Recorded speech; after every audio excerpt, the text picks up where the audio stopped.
ಮಸೂದೆ ಜಾರಿಗೆ ಕಾಂಗ್ರೆಸ್ ಪಕ್ಷ ದ್ರೋಹ ಮಾಡುತ್ತಿದೆ ಎಂದು ಆರೋಪಿಸಿ ಇಂದು ಬೆಂಗಳೂರಿನ ಫ್ರೀಡಂ ಪಾರ್ಕ್ನಲ್ಲಿ ನಾರಿ ಶಕ್ತಿ ಫೋರಂ ವತಿಯಿಂದ ಬೃಹತ್ ಪ್ರತಿಭಟನೆ ನಡೆಸಲಾಯಿತು.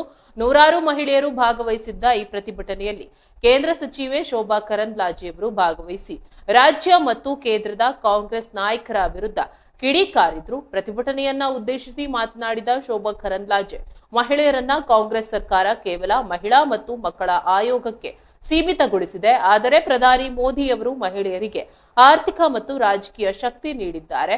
ಭಾಗ್ಯಲಕ್ಷ್ಮಿ ಯೋಜನೆಯಿಂದ ಹಿಡಿದು ಆಪರೇಷನ್ ಸಿಂಧೂರದವರೆಗೆ ಮಹಿಳೆಯರಿಗೆ ಅವಕಾಶ ನೀಡಿದ್ದು ಬಿಜೆಪಿ ಸರ್ಕಾರ. ಲೋಕಸಭೆಯಲ್ಲಿ ನಮಗೆ 50% ಮಹಿಳಾ ಧ್ವನಿ ಬೇಕು ಎಂದಿದ್ದಾರೆ.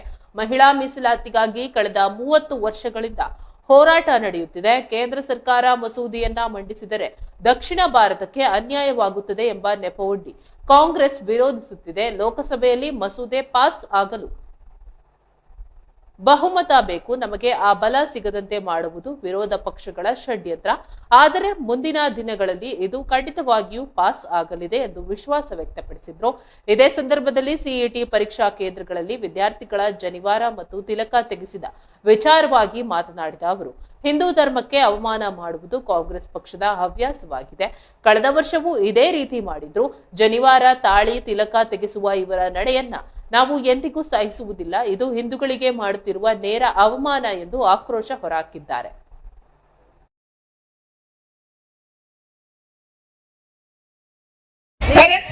ಇಲ್ಲಿ ಸದಾನಂದ ಗೌಡರು ಇದ್ರು, ನಂಗೆ ಸೀಟ್ ಸಿಕ್ತು. ನಾನಲ್ಲದೆ ಇನ್ನು ಯಾವುದೋ ಪುರುಷನೇ ಬರ್ತಿದ್ರು. ಕಿತ್ಕೋಬೇಕು, ಪುರುಷರ ಸೀಟನ್ನ ನಾವು ಕಿತ್ಕೋಬೇಕು. ಕರೆಕ್ಟ್. ಇಲ್ಲಿ ಸದಾನಂದ ಗೌಡರು ಇದ್ರು, ನಂಗೆ ಸೀಟ್ ಸಿಕ್ತು. ನಾನಲ್ಲದೆ ಇನ್ನು ಯಾವುದೋ ಪುರುಷನೇ ಬರ್ತಿದ್ರು. ಸುಶೀಲಮ್ಮನವರು ಬರ್ತಾರೆ, ಸಭೆಯಲ್ಲಿ ಮಾತಾಡ್ತಾರೆ.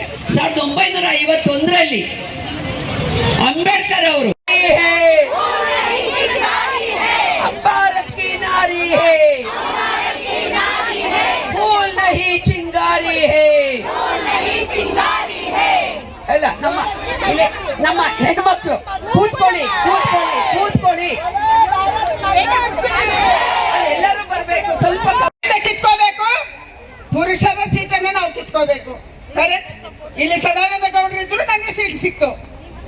ನಾನಲ್ಲದೆ ಇನ್ನು ಯಾವುದೋ ಪುರುಷನೇ ಬರ್ತಿದ್ರು.